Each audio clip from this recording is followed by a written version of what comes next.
Frédéric Lelièvre, bonjour Bonjour Isabelle Falconier. et bienvenue au Club Suisse de la Presse. Chez moi, chez vous? Absolument, chez vous. Frédéric Lelièvre, vous êtes le président du comité du Club Suisse de la Presse. Et vous la directrice? Absolument, donc Ravi. bienvenue à la maison, Frédéric. Vous êtes également le CEO et le rédacteur en chef de l'AGFI depuis le printemps 2020.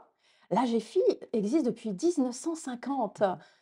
Agence, média d'information, dédiée à la presse, à l'actualité financière et économique, de Suisse et du monde. Alors qu'est-ce que l'AGFI? C'est un média beaucoup plus généraliste ce qu'on pense souvent. C'est vrai que si on le résume à son nom, AGFI, ça vient de Agence économique et financière qui a été condensée.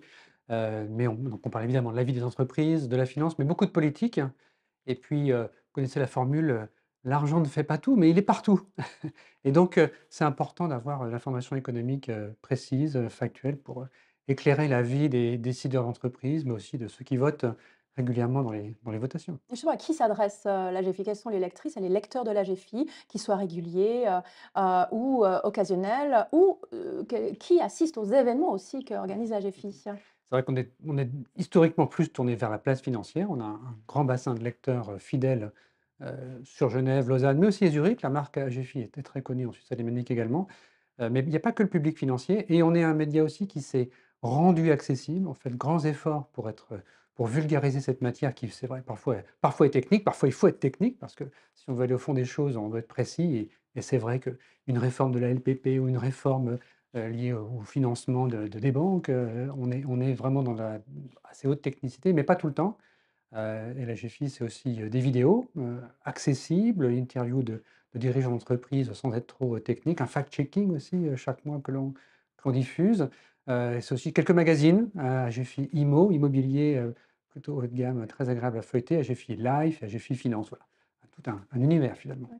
Pourquoi est-ce que c'est important d'avoir, un média spécialisé en économie et en finance aujourd'hui? On dit que l'économie mène le monde, alors est-ce que c'est votre avis aussi?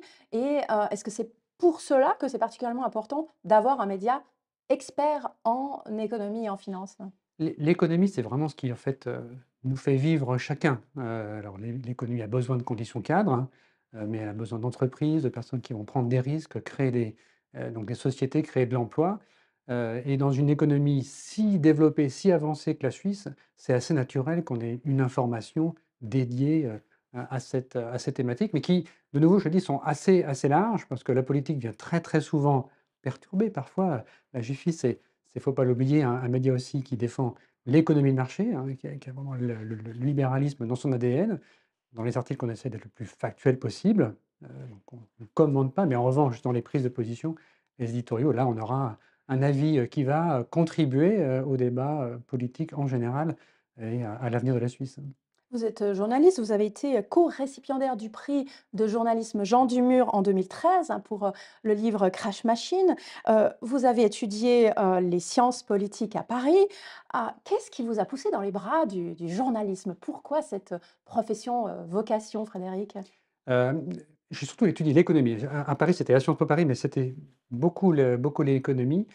Je ne suis pas tombé dedans en étant tout petit. Tout petit, je rêvais plutôt d'être un plongeur sous-marin, donc j'étais loin de ce monde-là.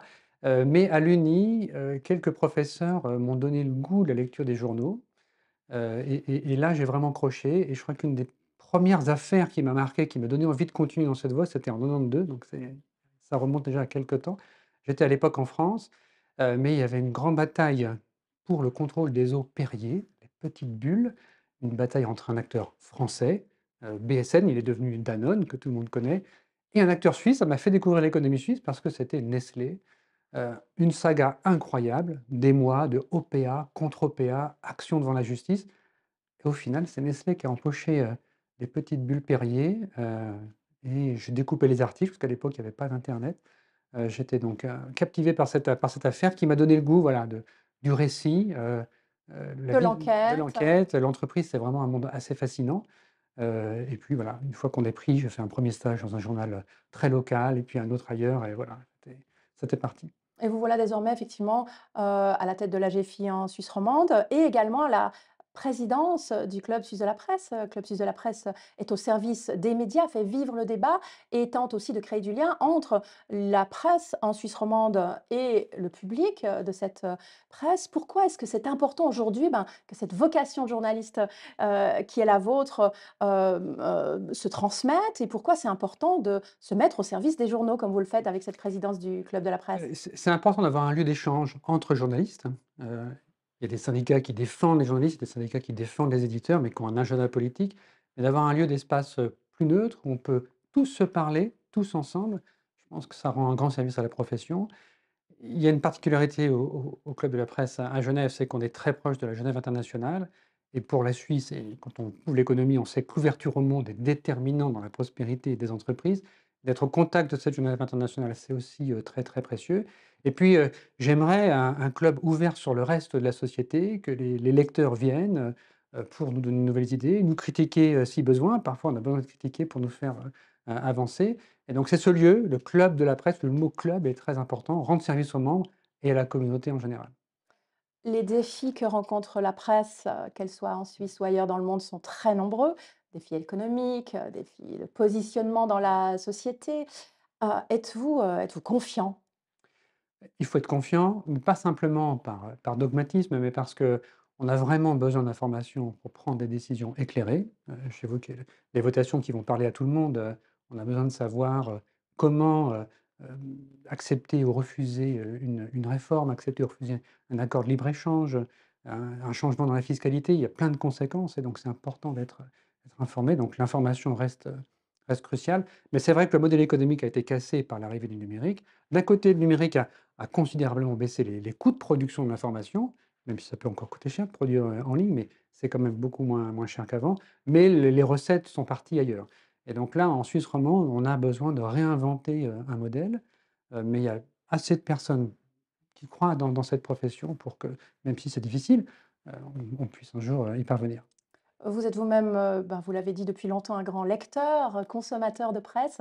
Quels sont vos titres de presse, vos chaînes de télé, de radio, favoris, que ce soit dans votre domaine professionnel ou pas du tout? Pourquoi pas, peut-être êtes-vous un dévoreur de presse dédié à la Même pour les plongée sous-marines. sous-marine, en souvenir de votre rêve d'enfant? Je suis assez structuré dans ma façon de travailler, donc j'ai plein de routines, et c'est vrai que je commence vraiment la matinée par écouter la radio et beaucoup la RTS, hein, et après je vais enchaîner avec plein de journaux. L'avantage du numérique, c'est que je les ai sur une tablette et donc je suis abonné à pas mal de titres. Je vais forcément feuilleter les journaux, du coin, Le Temps, la NZZ, les grands journaux, romans, Tribune de Genève, 24 heures, la Liberté, Nouvelles Liste, Arc Info. C'est difficile de tous les citer rapidement.